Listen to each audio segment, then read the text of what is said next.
احنا فرحانين اللي 44 امرأة مترشحة إن شاء الله في الانتخابات عبرت على رغبة حقيقية في الترشح، رغبة فعلية في الترشح. نحاولوا نبنيوا كفاءتهم منذ 3 سنوات في إطار مشاريع عديدة، لكن اليوم احنا باش نهتموا مشروعنا معاهم في إطار منظمة إنرش بولشيفتونك.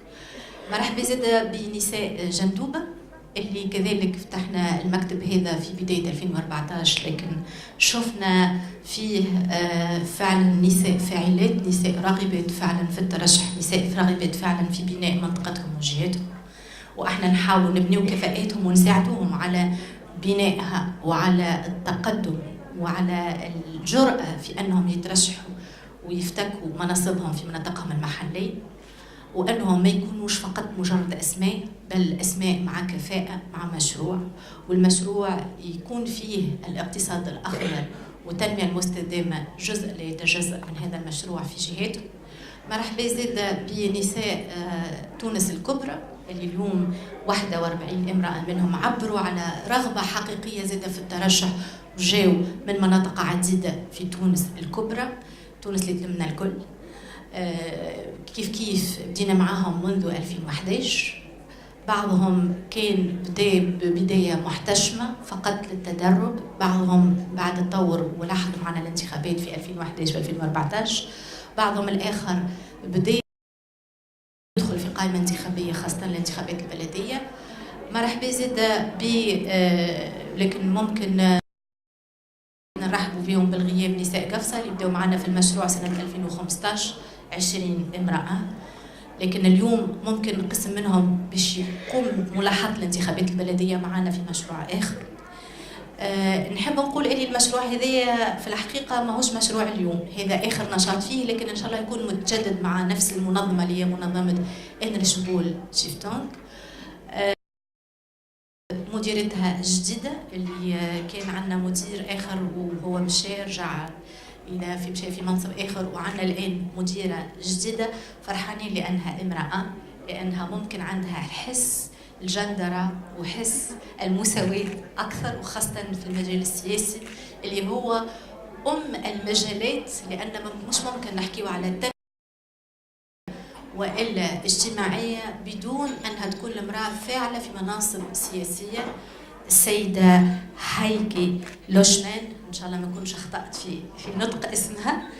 نرحب زايدة بزائراتنا مدام وفاء حاج عمر، واكبتنا منذ سنة 2016 و 2017 وصرامتها في التعامل معنا في المشروع ساعدتنا باش انه يكون ناجح ونشوفوا في نجاحه خلال معناتها اليوم هذا اللي احنا نغلقوا فيه المشروع. نحب نشكر جميع المترشحات وهن عديدات 200 منهم 115 عبروا فعلا على انهم باش يدخلوا هذا الحراك الانتخابي في الفترة القادمة. 60% منهم على قائمة مستقلة يحبوا يترأسوها، و40% منهم من الأحزاب. مرحبا بضيوفنا من شوارب مختلفة. مرحبا بمدام لميا القاضية اللي واكبناها في الهيئة المستقلة للانتخابات، كان تعاملها جيد وأدخلت ممكن معانا الجندرة في الهيئة المستقلة للانتخابات. اليوم نرحب بحضورها ونرحب باستمراريتها. نرحب بوزارة المرأة اللي عنا معها شراكة وممثلتها حاضرة معنا اليوم زادة. نرحب بكل من لم أذكرهم من الحاضرين والحاضرات، وبشكل خاص السيدة فاتن اللي كانت شادة المشروع هذايا معنا، هي المكلفة بالمشروع منذ 2015، وكذلك نوال بنات رابطة نخيبات الكل اللي تعرفوهم، رانيا درصاف، كلهم موجودات هنا. كانوا هن عيوننا وأفواهنا وأصواتنا وقلوبنا في الجهات، ممكن تعرفوهم هما أكثر منا. مرحبا بهم الكل. ونختم بالزعيمة الجلسة اللي هي مدام عفيف مراكشي اللي هي عملت دراسة حول الاقتصاد الأخضر. دراسة هذه اللي هي تحاول تبني كفاءتكم وكفاءتنا احنا زادة في المجال هذا. نرحب كذلك بسي توفيق الذهبي اللي هو نقابي أساساً، ولكن يهتم بمجال الاقتصاد الأخضر، ودرب معنا قام العديد من التدريبات في الجهات لرابطة الناخبات التونسيات حول الاقتصاد الأخضر.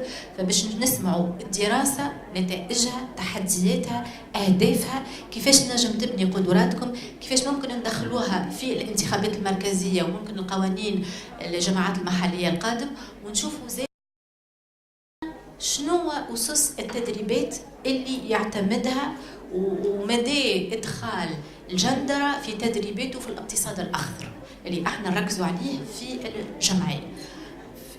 كذلك نحب أن نرحب ببعض النقابيين والنقابيات على رأسهم سي محمد، نقابي شقرون، نقابي قديم، ويهتم خاصة بتسويق والاستثمار في النساء. فعن نحتاج إلى رجال تسوق وتستثمر وتؤمن بالمساواة، وهو إن شاء الله هو عبر يعني من المحطات معنا. نحبوا نسمعوا زاده بعض التيموانياج من اللي باش يرغبوا في الترشح، شنو رايهم في التدريبات هذه، شنو رايهم في تعامل رابطة الناخبات معهم من الجهات. نحبوا نسمعوهم ونحبوا نسمعوا رغبتهم فعلا الحقيقيه اللي هما عبروا عليها، اللي هما حاضرات معنا اليوم بعضهن.